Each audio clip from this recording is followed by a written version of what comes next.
안녕하세요. 저는 8기를 수강한 이경민이라고 합니다. 작년 4월 달에 이 실리콘밸리에서 나온 데이터 엔지니어링 스타트 키트 스터디를 듣고 정말 큰 도움을 얻어서 이직에 성공하게 됐고 그 경험을 나누고자 발표를 준비하게 됐습니다.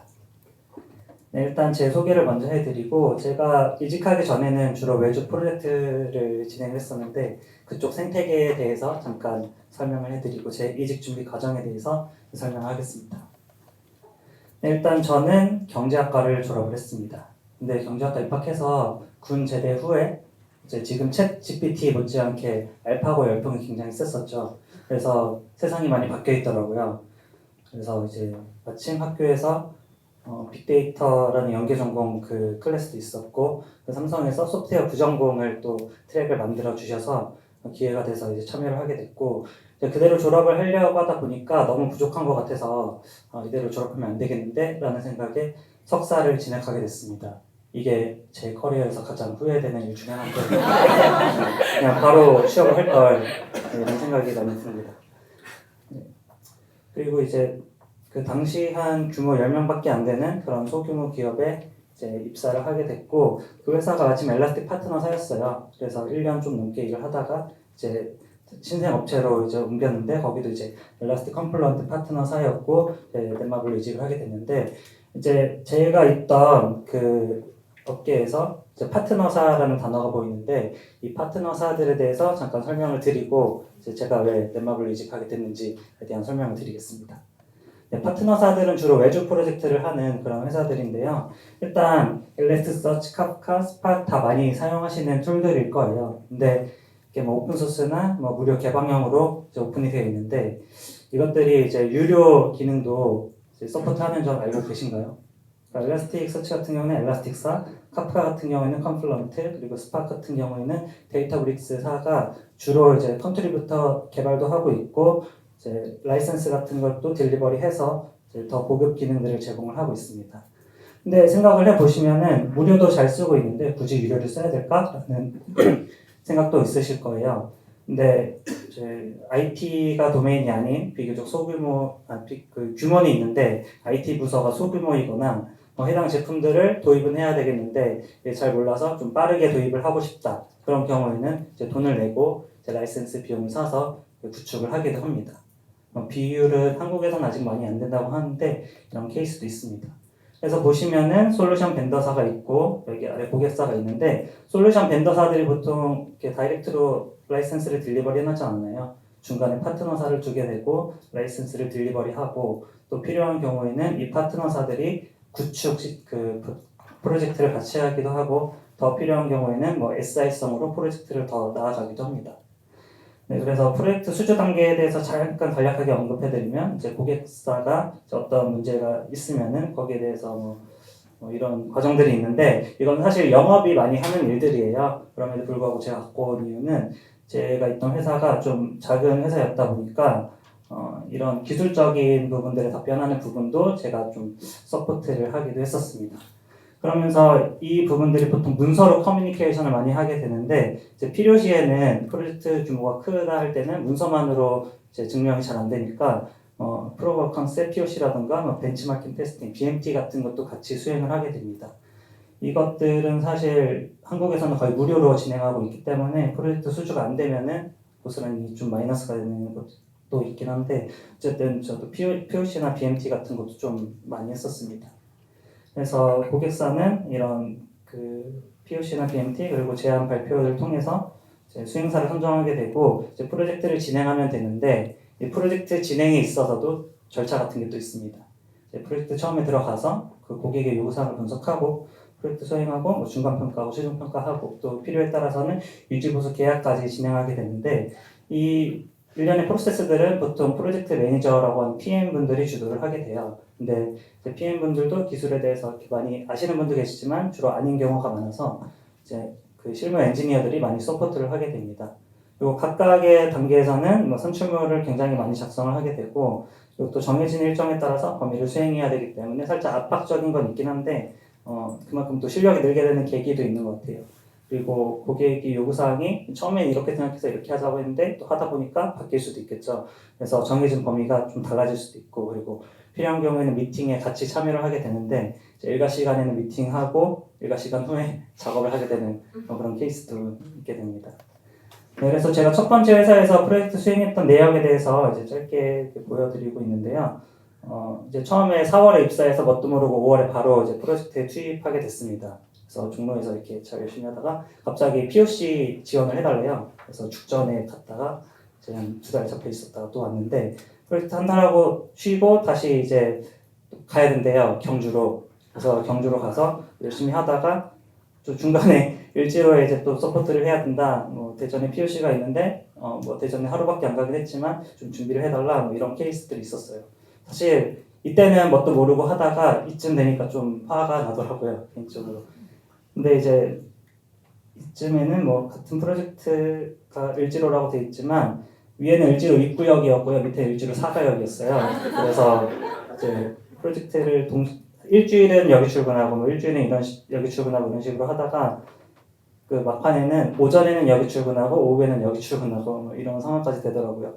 그래서 너무 이건 아니다 싶어서 과감하게 그 회사를 그만두겠다 했습니다. 사실 그때는 대책이 없었어요. 그냥 그만뒀어요. 근데 다행히도 이 프로젝트를 하면서 이제 여러 회사들을 만나게 되는데 거기서 이제 회사를 새롭게 만들 건데 같이 하겠냐라는 제안을 주셔서 그 회사에 입사하게 됩니다. 그래서 또 프로젝트를 하게 됩니다. 근데 그때 프로젝트 하셨던 분은 이 상황에 대해서 말도 안 된다라는 것을 인지를 하셔서 프로젝트는 한 번에 하나만 해야 된다라고 하셨는데 그 하나가 제 최악의 프로젝트를 만나게 됩니다. 사실 아키텍처만 보면은 그럴듯해요. 그 고객사에 있는 데이터를 가져와서 빅데이터 구축 프로젝트였는데 그때는 컨플루언트사의 파트너사였거든요. 그래서 그 원천 데이터를 뭐 커넥터를 사용해서 그 카프카의 토픽으로 만들고 그 이제 원천 토픽으로 있던 것들을 이제 그 고객사에서 데이터 웨어하우스로 사용하고 있는 거를 이제 그 에어플로우와 스파크를 사용해서 뭐 그 웨어하우스 형태의 토픽으로 만들어주고 또 필요한 경우에는 뭐 프레스토를 사용해서 에드워 쿼리를 본다거나 뭐 엘라스토치에 해서 대시보드를 한다거나 뭐 그럴듯해 보이는 건데 이제 문제는 솔루션이 굉장히 많죠. 수행 인원은 한 10명인데 그중 6명은 생신입 1년차였습니다. 그리고 애초에 프로젝트가 목적성이 맞지 않았다는 느낌이 굉장히 강했어서 사실 이 프로젝트가 7월까지였는데 딜레이돼서 한 8월, 9월, 10월, 11월까지 갔던 프로젝트인데 전 중간에 이제 10월에 다른 회사로 이직을 하게 됩니다. 그래서 사실 이 앞에서 좀 더 나은 환경을 이제 가지고자 이쪽으로 이직했는데 그렇게 좋은 상황은 아니었었습니다.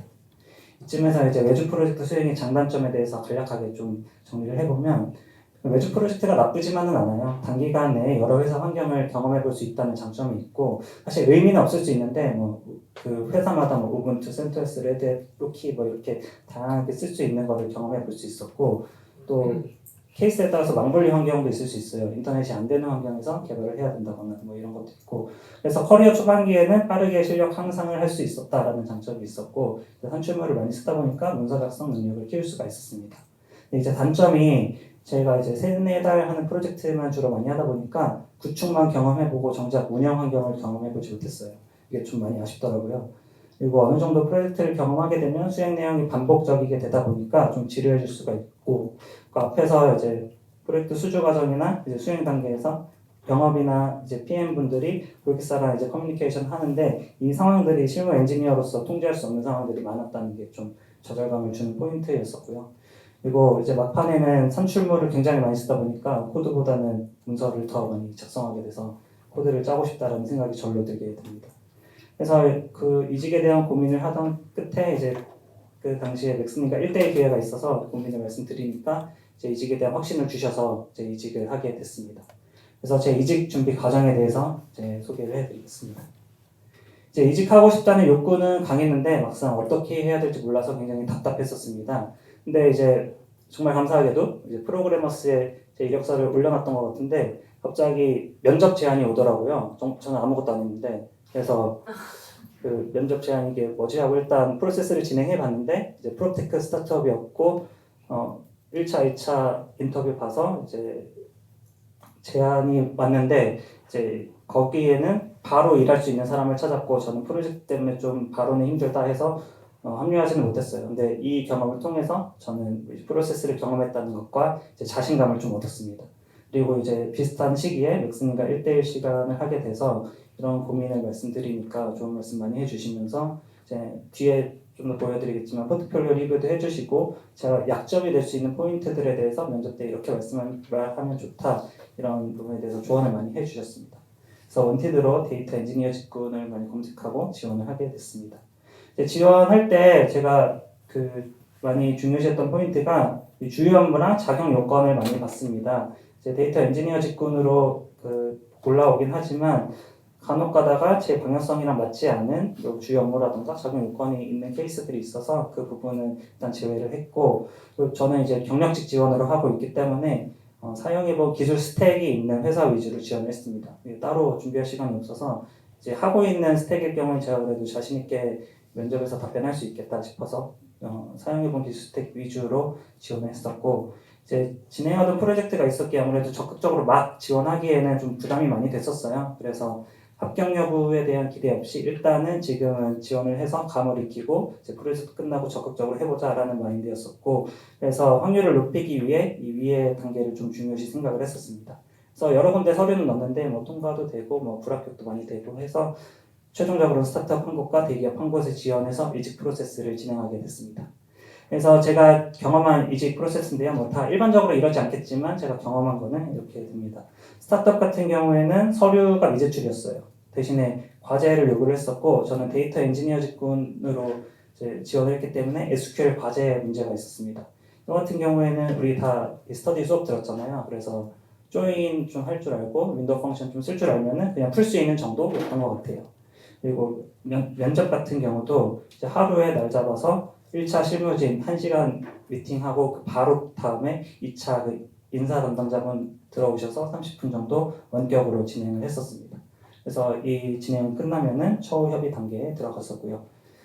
오른쪽에 대기업 같은 경우는 굉장히 단계가 많이 복잡하죠. 일단 원티드로 서류를 제출했더니 이제 통과됐으니 코딩 테스트 보세요라는 메일이 왔었고 코딩 테스트를 보니까 이제 축하드립니다. 1차 면접 봅시다. 근데 우리 회사의 포맷이 있으니 서류를 다시 제출해 주세요. 뭐 이런 게 있더라고요. 그래서 그게 좀 힘들긴 했는데 어쨌든 서류 다시 제출하고 1차 면접 보고 이제 1차 면접 통과를 하니까 인성검사를 하자고 하세요. 근데 인성검사가 대단한 건 아니고 약간 MBTI 형식으로 그냥 기본적인 것만 물어보셨던 것 같고요. 이것도 인터넷으로 진행을 했었습니다. 1차 면접 같은 경우에는 대면으로 가서 진행을 했는데 2차 면접은 좀 감사하게도 원격으로 해주시더라고요. 이게 이직하시려면 아시겠지만 이제 시간 빼는 게 좀 애매하긴 해요. 이직한다고 휴가를 내기도 좀 어렵고 그래서 1차 때도 제가 지방에 살고 본가가 지방이라서 집에 갔다 올게요 하고 면접 보고 왔었는데 2차 어떻게 해야 되나 고민하던 찰나에 이제 원격으로 해주셔서 좀 감사했었습니다. 그래서 2차를 통과하게 되면은 채용 검증 및 처우 협의가 들어가게 되고 처우 협의까지 잘 되면 최종적으로 입사를 하게 됩니다. 이 전형 자체는 한 달 반 정도 됐던 것 같아요. 이거는 한 3주 정도 됐던 것 같고요. 네, 그래서 각각의 단계에 대해서 제가 어떻게 준비했는지 조금 더 디테일하게 보여드리면 일단 포트폴리오 같은 경우에는 저 인터넷에 찾아보면은 굉장히 좋은 자료들이 많이 있습니다. 그래서 공통적으로 있는 틀들이 있어서 저도 이제 찾아서 나름대로 거기 틀에 맞게 만들었지만 이제 아무래도 혼자서 보다 보면 한계가 느껴지죠. 그래서 맥스님 1대1 시간에 리뷰 좀 해주세요 부탁을 드렸더니 이제 인사 담당자 관점에서 되게 쪽집게처럼 찝어주셔서 리뷰 전에서 리뷰 후로 바뀌었습니다. 리뷰 전 같은 경우에는 인사말이 굉장히 길고 스택이 잘 안 보이죠. 그래서 인사말을 최대한 줄이고 스킬셋 섹션을 추가하는 걸로 이렇게 바꿨더니 이제 훨씬 더 깔끔해 보이고 저도 마음에 들었습니다. 그리고 기술 면접 준비 같은 경우는 사실 기술적으로 공부를 해서 답변하면 참 좋았겠지만 프로젝트 하면서 한다는 게 참 쉽지가 않아요. 그래서 별도로 준비하지 못한 대신에 이제 프로젝트 할 때 고객에게 뭐 설명을 한다거나 운영 가이드를 작성하거나 각종 회의 참석하는 거를 이게 면접 준비다라는 마인드로 이렇게 준비를 했던 것 같아요. 그리고 그러니까 기술적인 거에 대해서 따로 준비하진 않았지만 그래도 면접 전에 제가 입사 지원한 회사에 대해서는 선행위 조사를 했었습니다. 저도 면접 볼 때 마지막에 보통 질문하라고 하죠. 근데 솔직히 할 게 없긴 해요. 면접 보면서 이렇게 머리도 많이 쓰고 하다 보면 좀 지치기도 하고 잘 생각이 안 나는데 그래서 좀 아쉽더라고요 개인적으로는. 그래서 내가 이 회사에 일할 의향이 있다라는 걸 보여줄 겸 해서 면접 전에 회사에 대해서 조사를 하고 후반부에 질문할 거 한두 개 정도는 항상 준비를 했었습니다. 그리고 긴장하지 않기 위해서 면접 전에 굉장히 긴장이 많이 되는데 마인드 컨트롤을 굉장히 많이 했었습니다.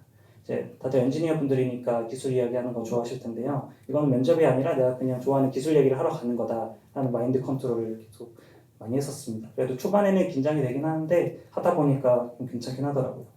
그리고 면접은 많이들 말씀하시는 게 회사가 나를 평가하는 자리이기도 하지만 반대로 내가 회사를 평가하는 자리이기도 하다. 이것도 좀 중요한 게 제가 앞에서 2번을 속았는데 이제 한 번 더 속을 수 없다. 약간 이런 마인드가 빨려 있었습니다. 그리고 그러니까 지금 제가 경력직 면접으로 이제 준비한 거를 말씀드리는데 경력직 같은 경우에는 제출한 포트폴리오 내용 위주로 면접관들이 많이 질문하세요. 그래서 내가 포트폴리오를 뭘 적었던 간에 그 모든 대상이 질문할 수 있는 그 포인트가 됩니다. 그리고 만약에 깃허브 블로그 같은 거 적으셨으면은 면접관들 다 들어가시더라고요. 저 같은 경우에는 이 스터디 하면서 굿즈 받고 싶어서 후기 작성했었거든요. 근데 그거 보시고도 질문하신 거 보고 좀 놀랐었습니다. 그리고 면접할 때 최대한 나에 대해서 있는 그대로 잘 답변하려고 노력을 했었습니다. 이게 왜냐면은 사실 나를 좀 속이고 들어갈 수도 있는데 그럴 경우에는 회사도 힘들고 나도 힘들 것 같아서 그럴 바에야 차라리 나를 온전히 보여주고 나를 선택하게 하자라는 마인드였었습니다. 그래서 예의 있게 입사를 원하지만 꼭 말려면 마세요라는 마인드가 좀 있었어요. 그리고 면접 후에는 어느 정도 스스로 피드백 정리는 필수라고 생각을 합니다. 이게 면접 몇 번 하시다 보면 느끼시는 게 질문이 대부분 공통적인 것들이 많아요. 이제 그럴 경우에는 공통적인 질문에 대해서는 내가 다음에는 이렇게 답변을 해야겠다라는 준비는 좀 어느 정도 할 필요가 있을 것 같고요. 그리고 포트폴리오 같은 경우도 사실 처음부터 완벽하게 만들긴 어려운데 이제 그 면접을 하다 보면 본인이 느껴요. 이 포트폴리오에서 이걸 추가했으면 좋겠다, 이걸 수정했으면 좋겠다가 바로 느껴지기 때문에 그런 걸 기반으로 디테일을 계속 신경 써서 수정하시다 보면은 이제 좋은 포트폴리오가 될 겁니다. 네, 그래서 이 일련의 과정을 겹치며 합격 통보 입사 절차가 시작이 되는데요. 감사하게도 2 회사 모두 이제 제안을 주셨었습니다. 그래서 오퍼레터라는 걸 요즘에 주시더라고요. 네, 받아보고 되게 기뻤던 기억이 있습니다. 그래서 고민을 굉장히 많이 했지만 지금 있는 회사로 이직을 결정을 했고요. 이제 회사의 그러니까 회사에서 오퍼가 온 다음에 그 입사하겠다라는 날짜 자체는 좀 길긴 했는데 제가 프로젝트 막바지였기 때문에 개인적으로는 약 2주 정도밖에는 못 쉬었어요. 사실 좀 타이트하게 바로 입사할까도 생각했는데 지금 생각해보면 쉬기를 잘한 것 같아요. 이때가 쉴 수 있는 거의 유일한 기회이기 때문에 그 휴식을 꼭 중간에 넣기를 권장드립니다. 그 입사 전 요청받은 고비 서류도 준비하는데 약 한 하루 이틀 정도 걸렸던 것 같아요. 네, 그래서 이직 후에 달라진 것들이 무엇이 있냐면 현재 기술 스택이 많이 달라졌었습니다. 앞에는 제가 어떤 솔루션을 그 파트너사로서 해당 솔루션에 대해서 많이 공부를 했다면 지금 같은 경우에는 이제 회사의 업무 이슈에 대해서 해결을 하기 위해 필요하면 개발도 하게 되고 거기에 대한 운영을 하게 되는 업무를 맡게 되었고요. 이제 출퇴근 거리 같은 경우도 이제 일정해졌어요. 회사 하나로만 출근하면 돼요. 이제 여러 군데 종로, 경주 이런 데 갈 필요가 없어요. 너무 좋고요. 원하는 시간에 출퇴근을 할 수 있다는 것도 많은 강점인데요. 이게 요즘엔 선택적 근로시간제 많이들 하시죠. 근데 외주 프로젝트를 나가다 보면은 이제 고객사에서는 자유롭게 하셔도 돼요 해도 어쩔 수 없이 그 회사 시니어 분들이나 PM 분들이 그래도 우리는 수행하러 들어갔기 때문에 일정하게 잘 해야 된다라는 거를 압박을 좀 주세요. 좀 불만이긴 했는데 어쨌든 지금은 이제 선택적 근로시간제를 이제 사용해서 이렇게 출퇴근 시간을 갖고 있습니다. 그리고 제가 있던 회사들이 인원도 그렇고 설립한 지 얼마 안 되는 회사이기도 해서 개발 문화 이런 게 없었는데 지금은 코드 리뷰 문화도 있고 기술 세미나 등등 많은 문화가 있어서 만족하면서 다니고 있습니다. 네, 그래서 끝으로 제가 드리고 싶은 말씀을 좀 요약을 했는데요. 이직을 원하실 때 충분히 준비하신다면 원하는 곳에 이직할 수 있다고 생각합니다. 그걸 위해서는 물론 채용 사이트에서 원하는 직군에서 현재 원하는 기술 스택이 뭔지 주요 업무가 어떻게 되는지를 파악하셔서 준비를 하시기를 권장을 드리고요. 경력직 이직 같은 경우에는 신입 채용과는 프로세스가 조금은 다릅니다. 그래서 본인의 경력에 맞게끔 포트폴리오를 잘 작성하실 것을 추천드리고 포트폴리오 기반의 면접 준비는 필수입니다. 그리고 특별한 경우가 아니면 본업에 충실하면서 이직을 준비하실 것을 추천드립니다.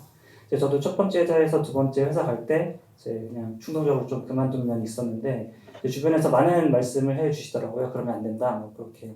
그래서 저도 겪어보니까 좀 아찔했었어요. 그래서 충동적이 아닌 신중하고 계산된 이직 활동을 하시기를 추천드리고 맥스님이 말씀하신 원웨이 도어랑 투웨이 도어를 생각하셔서 이직 계획을 하시길 바라겠습니다. 네, 이상으로 발표 마치겠습니다. 감사합니다.